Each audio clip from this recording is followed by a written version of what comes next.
So, your performance as a federal worker can impact future promotions or bonuses. But the way that you're being rated is probably going to end up changing really soon.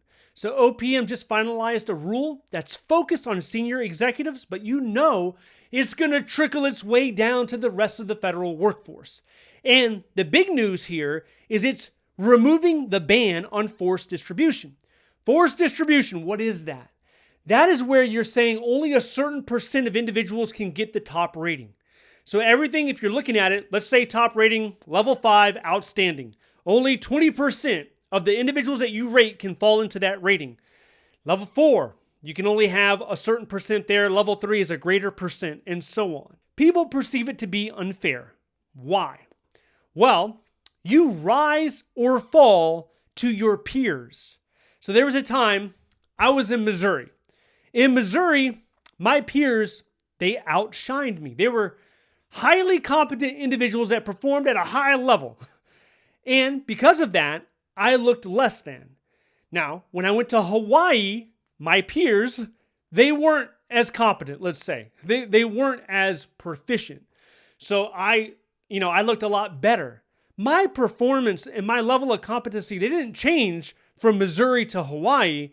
But because of my environment and my surroundings, that is what impacted my performance ratings. The same could be said about this. So if you have peers that perform higher than you, or let's be honest here, they're more liked. They have a better personality. Their personality is more compatible with the supervisor. Perhaps they get rated above you. So then after we get rid of forced distributions, you would think, okay, problem solved. But no, everyone's getting the top block. Except for maybe one guy that nobody likes. That one person, the low performer, that's an introvert that nobody likes, maybe he gets a 3. Everybody else is swimming in 4s and 5s. And this is evident from the SESs. 96% of them received either a 4 or a 5.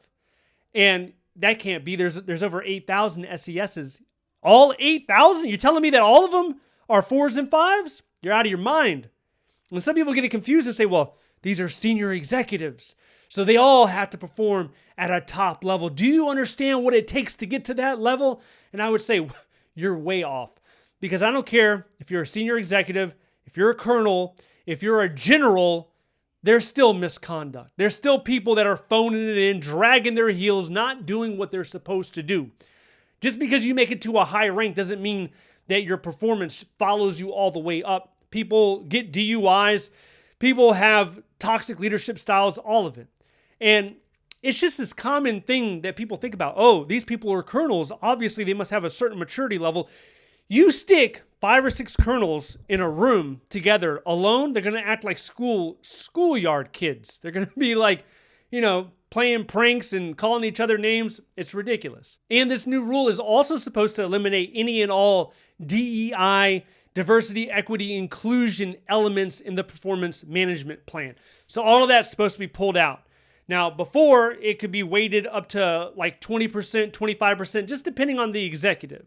It wasn't a blanket policy. Maybe it was in some agencies, but it wasn't across the federal government. The thinking in that situation, I think this came in 2021 under President Biden. The thinking there is, okay, there's been barriers to underserved communities.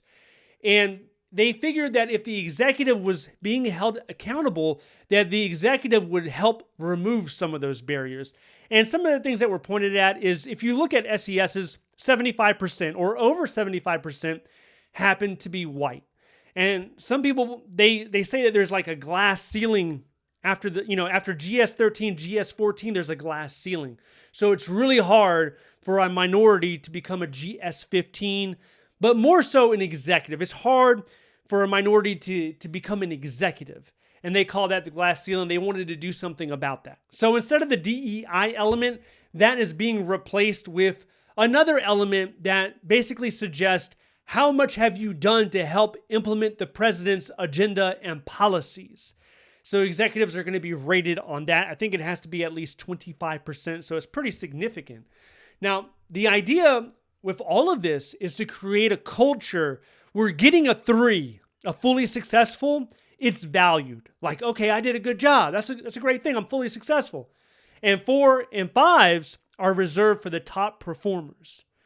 Now, I don't know if you've been a supervisor. Have you evaluated someone in the past? But if you give somebody a fully successful, a lot of times they think that you hate them. They think that there's some sort of grudge between you and them. I've given people fully successful, and I've received a lot of pushback. Like, what's your problem?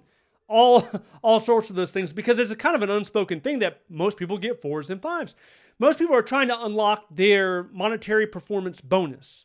And if you don't get a bonus, I'm sorry for you, but a lot of federal workers, they get bonuses. And it could be $1,000, $2,000, $3,000 a year. It could be more than that if you are an executive. But a lot of people are trying to do that. They want their records to look good. They're trying to, angle for a promotion. So those 4s and 5s, it's almost become like, I should definitely get it. And if you're not giving it to me, there's something wrong with you. So like I mentioned, this is only happening with the SESs, the senior executives, which make up less than 1% of the federal workforce. Sometimes people ask me, why aren't you making videos on SESs? Well, there's not much audience for that. Not many people are eager to consume information about SESs. But if you are, let me know down below and I'll consider it. So this is targeting them right now. It's only a matter of time, probably months or next year, until they try to impact lower GS grades within the federal workforce. And in addition to that, we're seeing IT contracts surge. There was a time we were witnessing billions of dollars being cut from contracts. That time is over. And now we're hitting all-time records when we're spending money for IT contracts, $130 billion. This will be a job creator, but it's going to be a job creator for Booz Allen Hamilton, for Lockheed Martin. So if you're interested to learn a little bit more about that, check this video out next. Stay updated by signing up to the free newsletter down below. Thank you so much for watching. I'll see you in the next one.